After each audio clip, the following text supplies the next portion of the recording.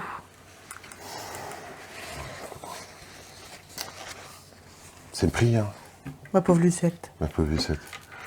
Ensuite, on a Lucky Luke, le tome 12, Les Cousins Dalton, une édition originale de 1958. Couverture agréable. Ah, agréable, c'est pas forcément très bon état. Avec seulement une usure minimale des bords, des coins, une certaine usure du temps ici et là.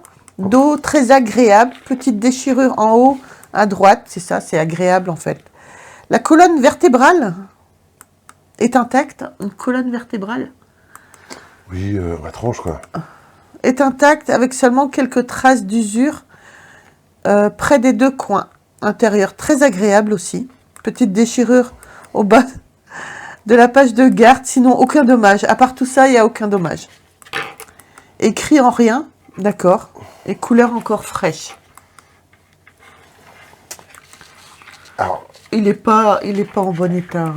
si, il faut être... Alors, non, c'est pas ça. Nous, on l'a, donc je peux comparer celui qu'on a. Bon, notre n'est pas dans un état neuf non plus. Alors, à savoir que ces albums-ci, les premiers Lucky Luke sont en soupe. Ils sont quand même très anciens, ils commencent à être très anciens, Oui, c'est sûr. très fragiles.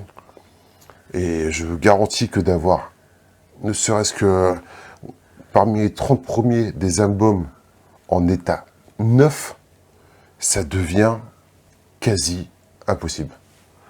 À part d'aller dans des ventes qui rentrent un peu dans des ventes de prestige, si on veut, et de mettre des sommes astronomiques.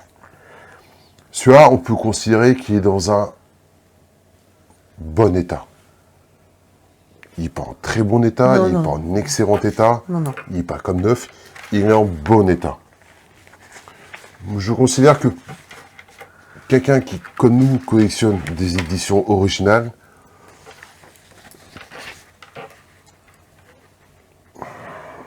moi, suivant, parce que là on est quand même, c'est le numéro 12 quand même, hein. Ouais. C'est quand même parmi les premiers, je me serais tâté, moi, à me prendre, si je n'en avais pas déjà, quoi. D'accord, Après, tout est une question de prix, bien sûr, bien sûr. mais je trouve que l'état n'est pas si dégueu que ça, quoi. N'est pas dégueu quand même, quoi. Faut D'accord. Ok. relativiser, quoi. Encore une fois, album très, très fragile Ouais. et qui marque très, Hyper très vite. vite. Ouais. Très, très vite. À manipuler avec des gants et avec précaution. Beaucoup de précautions. Ouais. Donc sur le BDM, il est coté 1000 € en très bon état. Et il a été vendu 411 €. C'est vrai qu'on, je sais plus, on avait fait des vidéos, nous, dans les premières vidéos, où on vous montre les premières vidéos qu'on avait fait à la création de la chaîne. On avait fait un marathon. Un marathon sur les 30 premiers Lucky Luke. Donc tous ceux que vous voyez dans les vidéos de Sandrine, ce sont les nôtres. Donc libre à vous d'aller voir notre exemplaire à nous. Est-ce que je pense que tu donnes le prix qu'on avait eu, tout ça? Ouais, je pense que je donne la cote. Donc le prix peut être certes choquant, mais n'est pas si déconnant que ça. Et je trouve encore une fois que les Lucky Luke sont sous-estimés, sous-cotés. Ensuite, Titi et Gros Minet. J'ai cru voir un Gros Minet. Looney Tunes, Warner Bros, statuette, Sylvester et Tweety. Donc elle fait 50 cm, c'est une très belle figurine. Grande statue et très bon état. Malheureusement, je n'ai pas beaucoup... Démon et Merveille, elle vient de chez Démon et Merveille, ouais. d'accord, C'est marqué super. dessus. Moi, nous qui sommes restés des grands enfants, Oh, moi j'adore regarder des Tom et Jerry, enfin les anciens quoi. Les anciens, parce que les nouveaux, bien sûr, non. c'est un peu trop moderne, c'est un peu trop changé, donc voilà. Mais les anciens Tex Avery, les anciens Tom et Jerry, j'adore. Titi Gruminet, Trop mignon. c'est un... Ouais, Avec mamie. c'est mythique, ouais, avec mamie dans sa cage. Ouais. Et voilà. Donc, encore une fois, c'est pas des objets qu'on voit souvent, dont les gens parlent souvent dans les vidéos. Donc moi je me suis dit pourquoi pas mettre ça un peu de côté, parce que je me serais bien payé ça quand même quoi. Ouais. Je trouve que les personnages sont très bien faits, les expressions bien respectées. Ouais. Elle est quand même assez dynamique Ouais. comme, Très belle. comme figurine. Mais voilà, moi ça me fait... si on avait la place et si on avait les moyens, je peux dire que j'achèterais beaucoup de trucs comme ça quoi. Combien c'est vendu celle-là? Elle est partie à 220 €. Ouais, Par rapport à la taille, ça va quoi. moi je trouve que Alors, ça c'est va. sûr qu'il n'y a pas beaucoup de... Il n'y a pas beaucoup de détails dans les personnages, parce que ce sont des personnages assez lisses en fin de compte quoi. Il n'y a rien en fait, à part t'as le socle, t'as les deux personnages, t'as pas de décor, t'as rien, mais Ah puis voilà, je veux dire... 220 €, je trouve que ça va quand même. Ah moi je trouve que ça va. Hein. J'aurais dû acheter. Ouais, mais non. Mais non. Ok, et... Et on finit ce retour d'History News par Rambo. Donc vous avez le couteau de Rambo, First Blood, partie 2. Oh. Poignard Rambo, First Blood, partie 2. Réplique parfaite du couteau utilisé dans le film avec Sylvester Stallone. Complet avec étui en cuir noir avec logo.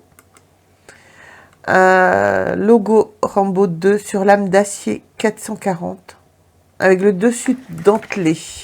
Manche en acier avec un tournevis plat d'un côté et un tournevis cruciforme de l'autre.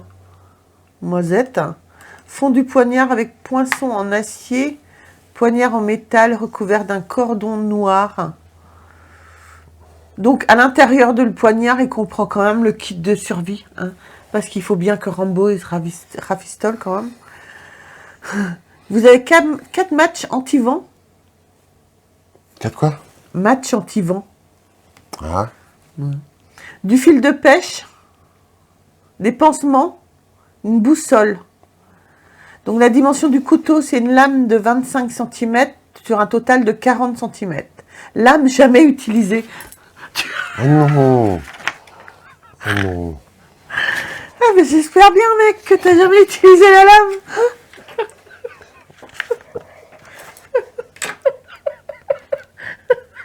Il y a la grand-mère, la mère. On y est passé. Pièce recherchée par certains policiers. Voilà, j'ai mis ça à suivre parce que alors c'est un concept, hein, mais pourtant j'adore Stallone, j'adore les Rambo, enfin surtout les premiers derniers. Et tout ce qui, non, c'est vrai que tout ce qui touche à Stallone, dans les objets de collection, comme ça atteint des prix assez impressionnants. Est-ce que j'irai acheter ça moi? Non. Je pense pas. Peut-être du premier Rambo. Et encore. Et encore. Quelle utilité B? C'est une... Voilà, ça peut... Tu mets ça sous vitrine, avec un cadre de Stallone en Rambo, ça peut être sympa. Après, ça reste une arme, ça reste dangereux, mais c'est vendu comme étant des pièces de collection, quoi. À chaque fois qu'on va dans des Geek Day ou dans des ou qu'on a été à Paris, hein, Ouais. ils te vendent des BD, et t'as 2 stands où ils te vendent des sabres, des épées, des couteaux, c'est des vrai. machins. C'est pas faux. Alors que les 3/4, c'est quand même une jeunesse assez jeune, très jeune. Bon, tu te demandes qu'est-ce que ça fout là, quoi. Pourtant, Ouais, ça fait partie... et là, bon, bah, c'est quand même une pièce...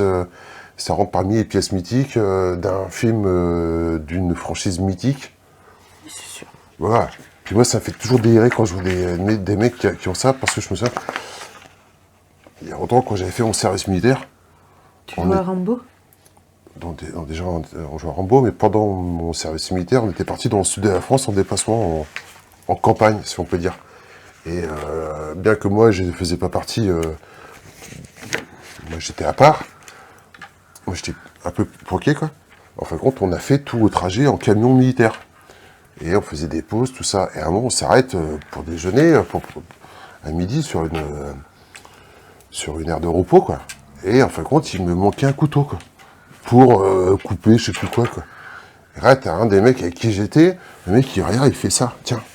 Et le mec qui me pointe le couteau de Rambo, du premier Rambo. Et j'ai regardé, je me suis dit, mais t'es complètement con, quoi. Ouais, je m'en fous, quoi. Mais donc voilà, c'est pour ça qu'à chaque fois que je vois ce couteau-là, ça me fait penser à ce Gus en particulier. Gentil comme tout, heureusement. Oui. Mais, Psychopathe, heureusement. voilà. Donc, et ce merveilleux couteau, Il a été vendu 130 €. Ce qui n'est pas forcément excessif, quoi. Je pense, pour un couteau qui n'a jamais été utilisé. Oui. Donc voilà ce qui conclut le retour d'History News. Oui, oui. Donc voilà, j'espère que vous êtes contents, j'espère que cet épisode vous aura plu.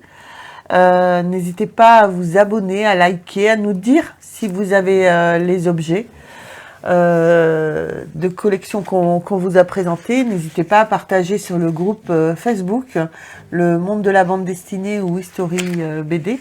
Vous avez les liens dans la description. Sur ce, ben voilà, je vous embrasse très très fort et puis on se retrouve très vite pour une prochaine vidéo.